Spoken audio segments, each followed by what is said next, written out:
Hi friends, welcome to my channel healthy recipes. இன்றைக்கி நம்ம பார்க்க போகிறது சாஃப்டாக இட்லி பண்ணுறது எப்படி அப்படின்ட்டு. எந்த அளவுக்கு நீங்கள் உளுந்து எடுக்கிறீங்களோ அந்த இதுக்கு 4 மடங்கு அரிசி எடுத்துக்கோங்க. நான் இப்போ இந்த டம்ளருக்கு 1 டம்ளர் உளுந்து எடுத்திருக்கேன். ஸோ உளுந்து கொஞ்சம் எக்ஸ்ட்ரா இருந்தால் நல்லா தான் சாஃப்டாக வரும். ஸோ 1 கை உளுந்து எக்ஸ்ட்ராவும் போட்டிருக்கேன். இந்த டம்ளர் ப்ளஸ் 1 கை அளவு எக்ஸ்ட்ரா உளுந்து, இந்த டம்ளருக்கு 4 டம்ளர் அரிசி போட்டு ஊற வச்சுருக்கேன். இதில் பார்த்தீங்கன்னா உளுந்து அரை மணி நேரம் ஊறினா போதும், அரிசி 1 மணி நேரம் அல்லது 1.5 மணி நேரம் ஊறினா போதும். இப்போ இது ரெண்டையும் நம்ம அரைச்சி தனித்தனியாக அரைச்சி எடுத்துக்கலாம். இப்போது உளுந்தை அரைச்சி எடுத்தாச்சு. உளுந்து ஆட்டுப்படுறதுக்கு ஒரு 20 நிமிஷத்துலேருந்து 30 நிமிஷம் தான் ஆகும்.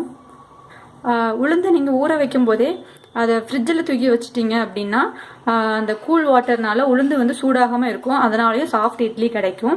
ஒரு வேளை ஃப்ரிட்ஜு இல்லை அப்படின்னீங்கன்னா சும்மா வெளியே வச்சுருந்தாலே கூட போதும். ஆனால் அரை மணி நேரம் தான் ஊறணும், அதுக்கு மேலே ஊறக்கூடாது. இப்போ நம்ம அரிசியையும் ஆட்டி எடுத்துடலாம்.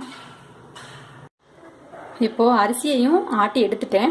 இந்த ரெண்டையும் இன்னும் நான் மிக்ஸ் மட்டும் பண்ணலை, ரெண்டையும் சேர்த்து மட்டும் வச்சுருக்கேன், இன்னும் கலக்கி விடலை. அரிசி ஆட்டப்படுறதுக்கு ஒரு 30 நிமிஷத்துலேருந்து 45 நிமிஷம் அவ்வளோதான் ஆகும்.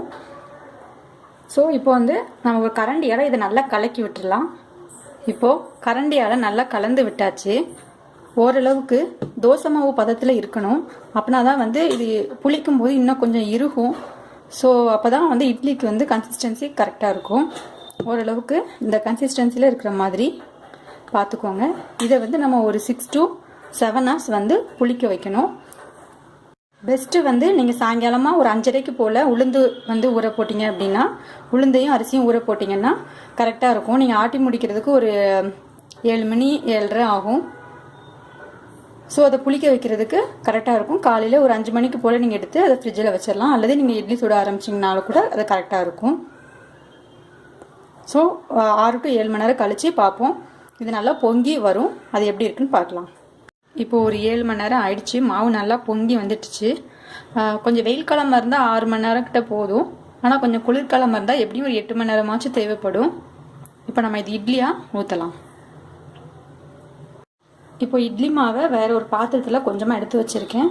இப்போ நேற்று தோசை மாவு பதத்தில் வச்சோம். இப்போ நல்லாவே இறுகி தான் இருக்குது.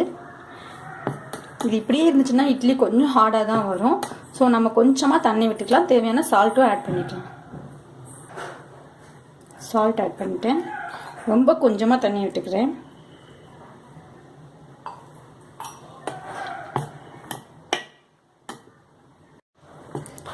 தோசை மாவு மாதிரி ரொம்ப தண்ணியாக இல்லாமல் ஓரளவுக்கு கொஞ்சம் கெட்டியாக இருக்கிற மாதிரி பார்த்துக்கோங்க.